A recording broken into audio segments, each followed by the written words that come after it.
श्री राधा वल्लभ लाल की जय। सखा सुदामा जी की कथा। पुरुष के लिए स्वर्ग की, पृथ्वी की तथा पाताल की समस्त संपत्ति, मोक्ष एवं समस्त सिद्धियों का मूल उन परम पुरुष पुरुषोत्तम की चरणों की पूजा ही है। विप्रवर सुदामा जन्म से ही दरिद्र थे। श्री कृष्ण चंद्र जब अवंती में महर्षि संदीपनी के यहाँ शिक्षा प्राप्त करने गए, तब सुदामा जी भी वहीं गुरु के आश्रम में रहते थे। वहाँ श्री कृष्ण चंद्र जी से उनकी मैत्री हो गई। दीन बंधु को छोड़कर दीनों से भला और कौन मित्रता करता है। श्याम सुंदर तो गिने चुने दिन गुरु गृह रहे और उतने ही दिनों में वे समस्त वेद वेदांग शास्त्र आदि तथा सभी कलाओं की शिक्षा पूर्ण करके चले आए। वे द्वारकाधीश हो गए। सुदामा की भी जब शिक्षा पूरी हुई, तब वे गुरुदेव की आज्ञा लेकर भी वहाँ से अपनी जन्मभूमि लौट आए। विवाह करके उन्होंने भी गृहस्थ आश्रम स्वीकार किया। एक टूटी झोपड़ी, फूटे टूटे दो चार पात्र और लज्जा ढकने को कुछ मौले चिथड़े, बस इतनी ही गृहस्थी थी सुदामा जी की। जन्म से सरल संतोषी सुदामा किसी से कुछ नहीं मांगते थे। जो कुछ बिना मांगे मिल जाए, भगवान को अर्पण करके उसी पर उनका एवं उनकी पत्नी का जीवन निर्वाह होता था। प्रायः पति पत्नी को उपवास करना पड़ता था। उन दोनों के शरीर छीड़ कंकाल प्राय हो गए थे। जिसने श्याम सुंदर की स्वप्न में भी एक झांकी कर ली, उसके हृदय में वह मोहिनी मूर्ति कभी हटती नहीं। फिर सुदामा तो उन भुवन मोहन के सहपाठी रह चुके थे। उन वनमाली के साथ अनेक दिन उन्होंने पढ़ा था। गुरु की सेवा की थी। वन में साथ कुश समिधा फल फूल एकत्र किए थे। उस मयूर मुकुट्टी ने उनके चित्त को चुरा लिया था। वे उसी का बारंबार ध्यान करते थे, उसी की लीला गुणगान करते थे। पत्नी से भी वे अपने सखा के रूप, गुण, उदारता आदि का बखान करते थकते न थे। सुदामा की पत्नी सुशीला थीं, साध्वी थीं, पति परायणा थीं। उसे अपने कष्ट की कोई चिंता नहीं थी, किंतु उसके दुबले क्षीणकाय धर्मात्मा पतिदेव को जब उपवास करना पड़ता था, तब उसे अपार कष्ट होता था। एक बार जब कई दिनों उपवास करना पड़ा, तब उसने डरते डरते स्वामी से कहा, महाभाग, ब्राह्मणों के परम भक्त साक्षात लक्ष्मीपति शरणागत वत्सल यादवेंद्र श्री कृष्णचंद्र आपके मित्र हैं। आप एक बार उनके पास जाइए। आप कुटुंबी हैं, दरिद्रता के कारण क्लेश पा रहे हैं। वे अवश्य आपको प्रचुर धन देंगे। वे द्वारकाधीश हैं, अपने श्री चरणों की सेवा करने वालों को अपने आप को दे डालते हैं, फिर धन भी देंगे। इसमें तो संदेह ही क्या है। मैं जानती हूँ आपके मन में धन की रत्ती भर भी इच्छा नहीं है, पर आप कुटुंबी हैं। आपके कुटुंब का इस प्रकार कैसे निर्वाह होगा। आप अवश्य द्वारका जाएं। सुदामा ने देखा कि ब्राह्मणी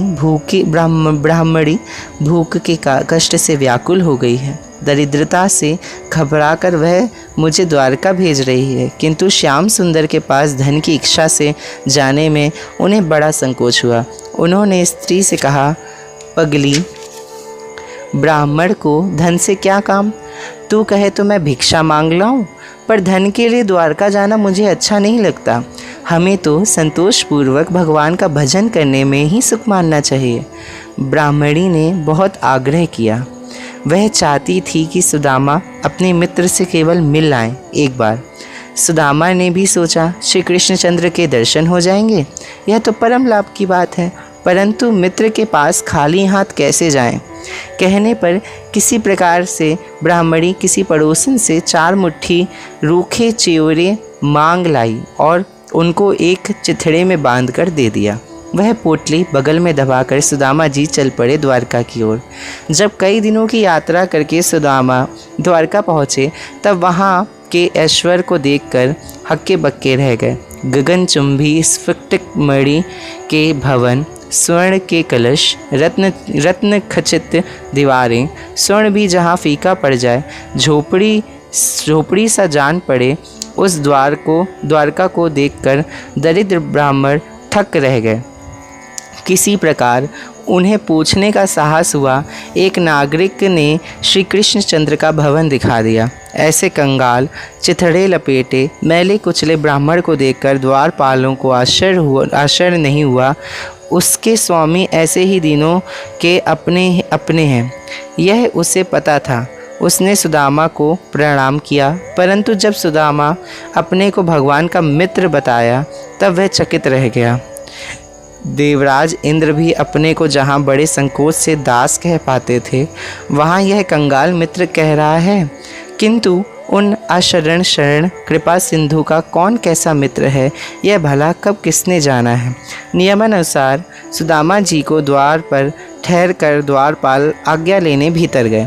त्रिभुवन के स्वामी सर्वेश्वर यादवेंद्र अपने भवन में भवन शैया पर बैठे थे। श्री रुक्मणी जी अपने हाथ में रत्न दंड लेकर व्यजन कर रही थीं। द्वारपाल ने भूमि में मस्तक रखकर प्रणाम किया और कहा, एक फटे चिथड़े लपेटे, नंगे सिर, नंगे बदन, शरीर मैला कुचला, बहुत ही दुर्बल ब्राह्मण द्वार पर खड़ा है। पता नहीं वह कौन है और कहाँ का है। बड़े आश्चर्य से चारों ओर देख रहा है। अपने को प्रभु का मित्र कहता है, प्रभु का निवास पूछता है और अपना नाम सुदामा बताता है। सुदामा, यह शब्द कान में पड़ते ही श्री कृष्णचंद्र की जैसे सुधी बुद्धि खो गई। मुकुट धरा का धरा रह गया, पटुका भूमि पर गिर गया, चरणों में पादुका तक नहीं। वे विहल होकर दौड़ पड़े। द्वार पर आकर दोनों हाथ फैलाकर सुदामा को इस प्रकार हृदय से लगा लिया जैसे चिरकाल से खोई निधि मिल गई हो। सुदामा श्री कृष्णचंद्र दोनों के नेत्रों से अजन अश्रु प्रवाह हो चलने लगा। कोई एक शब्द नहीं बोला। नगरवासी, रानियां, सेवक सब चकित ही रह गए। देवता पुष्प वर्षा करते हुए ब्राह्मण के सौभाग्य की प्रशंसा करने लगे। बड़ी देर में जब उद्धव आदि ने सावधान किया, तब श्याम सुंदर सुदामा को लेकर अपने भवन पधारे। प्रिय सखा को उन्होंने अपने दिव्य पलंग पर बैठा दिया। स्वयं उनके चरण धोने लगे। ओह, मेरे सखा के पैर इस प्रकार बीवाइयों से फट रहे हैं। इतनी दरिद्रता, इतना कष्ट भोगते हैं ये विप्रदेव। हाथ में सुदामा के चरण लेकर कमल लोचन अश्रु गिराने लगे। उनकी नेत्र जलधार से ही ब्राह्मण के पैर धुलने लगे। रुक्मणी जी ने भगवान की यह भाव विभल दशा देखकर अपने हाथ से चरण धुए। जिन भगवती महालक्ष्मी की कृपा कोर की याचना सारे लोकपाल करते हैं, वे आदर पूर्वक कंगाल ब्राह्मण का पाद प्रक्षालन करती रहती हैं। द्वारकेश ने वह चरणोदक अपने मस्तक पर छिड़का, तमाम महलों में छिड़कवाया। दिव्य गंध युक्त चंदन, धूप, अगूर, कुमकुम, धूप, दीप, पुष्प, माला आदि से विधि पूर्वक सुदामा की भगवान ने पूजा की।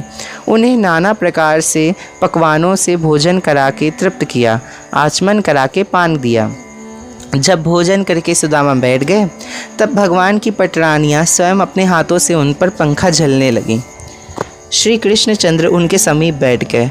उनका हाथ अपने हाथों में लेकर बात करने लगे।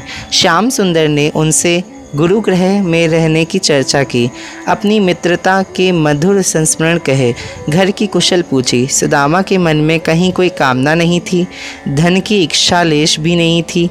उन्होंने कहा, देव आप तो जगत गुरु हैं, आपको भला गुरुगृह जाने की आवश्यकता कहाँ थी। यह तो मेरा सौभाग्य था, मुझे आपका साथ मिला। संपूर्ण मंगलों की उत्पत्ति आपसे ही है। वेदमय ब्रह्म आपकी मूर्ति है। आपका गुरुगृह में अध्ययन तो एक विडंबना मात्र ही है। अब हंसते हुए लीलामय ने पूछा, भाई आप मेरे लिए भेंट क्या लाए हैं। प्रेमियों की दी हुई ज़रा सी वस्तु भी मुझे बहुत प्रिय लगती है और अभक्तों का निपुल विहार उपहार भी मुझे संतुष्ट नहीं कर पाता। सुदामा का साहस कैसे हो द्वारका के इस अतुल ऐश्वर्य स्वामी को रूखे चुएरे देने का। वे मस्तक झुकाकर चुप रह गए। सर्वंतर्यामी श्रीहरि ने कुछ जानकर यह निश्चय कर लिया था कि यह मेरा निष्काम भक्त है। पहले भी कभी धन की इच्छा से इसने मेरा भजन नहीं किया और ना अब इसे कोई कामना है किंतु अपनी पतिव्रता पत्नी के कहने से जब ये यहाँ आ ही गया है, तब मैं इसे वह संपत्ति दूंगा जो देवताओं को भी दुर्लभ है। यह क्या है? भाभी ने मेरे लिए जो कुछ भेजा है उसे आप छिपाए क्यों जा रहे हैं मित्र? यह कहते हुए श्री कृष्णचंद्र ने स्वयं पोटली खींच ली। पुराना जीर्ण वस्त्र फट गया, चिवड़े बिखर गए। भगवान ने अपने पीत पट्ट में कंगाल की निधि से समान उन्हें शीघ्रता से समेटा और एक मुट्ठी भरकर मुख में डालते हुए कहा, मित्र, यही तो मुझको परम प्रसन्न करने वाली प्रिय भेंट है। ये चुएरे मेरे साथ समस्त विश्व को तृप्त कर देंगे। बड़ा मधुर, बड़ा स्वादिष्ट, ऐसा अमृत जैसा पदार्थ तो कभी कहीं मिला ही नहीं। इस प्रकार प्रशंसा करते हुए जब श्री कृष्णचंद्र ने दूसरी मुट्ठी भरी, तब रुक्मणी जी ने उनका हाथ पकड़ते हुए कहा, प्रभु बस कीजिए। मेरी कृपा से इस लोक और परलोक में मिलने वाली सभी प्रकार की संपत्ति तो इस एक मुट्ठी चोरे से ही इस ब्राह्मण को मिल चुकी है। अब इस दूसरी मुट्ठी से आप और क्या करने वाले हैं? अब आप मुझ पर दया कीजिए। भगवान मुट्ठी छोड़कर मुस्कुराने लगे। कुछ दिनों तक सुदामा जी वहीं रहे। श्री कृष्णचंद्र तब उनकी पटरानियों ने बड़ी सेवा की। अंत में अपने सखा की आज्ञा लेकर वे घर को विदा हुए। लीला में भगवान दूर तक पहुंचाकर उनको विदा किया। सुदामा जी को धन की तनिक भी इच्छा नहीं थी। श्री कृष्णचंद्र बिना मांगे ही बहुत कुछ देंगे, ऐसी भावना थी उनके हृदय में नहीं उठी थी। द्वारका से कुछ नहीं मिला, इसका उन्हें कोई खेद हुआ ही नहीं। उल्टा वे सोचते जा रहे थे, ओह, मैंने अपने परम उदार सखा की ब्राह्मण भक्ति देखी। कहाँ तो मैं दरिद्र, पापी, और कहाँ वे लक्ष्मी निवास पुण्य चरित्र। किंतु मुझे उन्होंने उल्लासित होकर हृदय से लगाया, अपनी प्रिया के पलंग पर बैठाया, मेरे चरण धोए। साक्षात श्री लक्ष्मी जी की अवतार रुक्मणी जी मुझ पर चंवन करती रहीं। मेरे परम सुहृद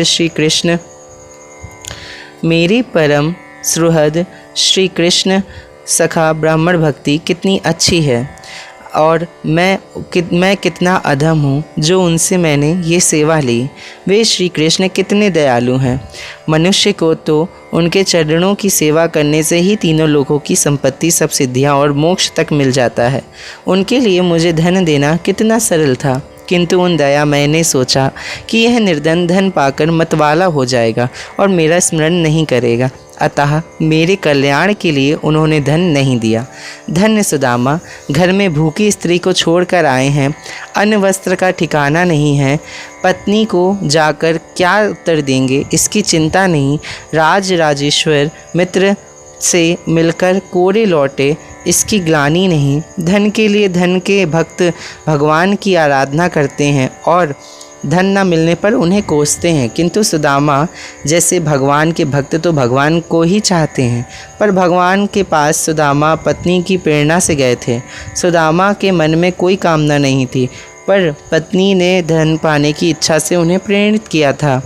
भगवत वांछा कल्पतरु भगवान ने विश्वकर्मा को भेजकर उनके ग्राम को द्वारका जैसी भव्य सुदामापुरी बनवा दिया। एक रात में झोपड़ी के स्थान पर देव दुर्लभ ऐश्वर्य से पूर्ण मणिमय भवन खड़े हो गए थे। जब सुदामा वहां पहुंचे, उन्हें जान ही न पड़े कि जागते हैं कि स्वप्न देख रहे हैं। कहाँ मार्ग भूलकर पहुंच गए, यह भी वे समझ नहीं पाते थे। इतने में बहुत से सेवकों ने उनका सत्कार किया, उन्हें भवन पहुंचाया। उनकी ब्राह्मणी अब किसी स्वर्ग की देवी जैसी हो गई थी। उसने सैकड़ों दासियों के साथ आकर उनको प्रणाम किया, उनके घर में ले गई। सुदामा जी पहले तो विस्मित हो गए, पर पीछे सब रहस्य समझकर भाव गदगद हो गए। वह कहने लगे, मेरे सखा उदार चक्र चूड़ामणि हैं, वे मांगने वाले को लज्जित न होना पड़े इसलिए चुपचाप छिपाकर उसे पूर्ण काम कर देते हैं। परंतु मुझे यह संपत्ति नहीं चाहिए। जन्म जन्म से मैं उन सर्वगुणगाढ़ की विशुद्धि भक्ति में लगा रहूं, यही मुझे अभिष्ट है। सुदामा वह ऐश्वर्य पाकर अनासक्त रहे, विषय भोगों से चित्त हटाकर भजन में ही वे सदा लगे रहें। इस प्रकार से वे ब्रह्म भाव को प्राप्त हो गए।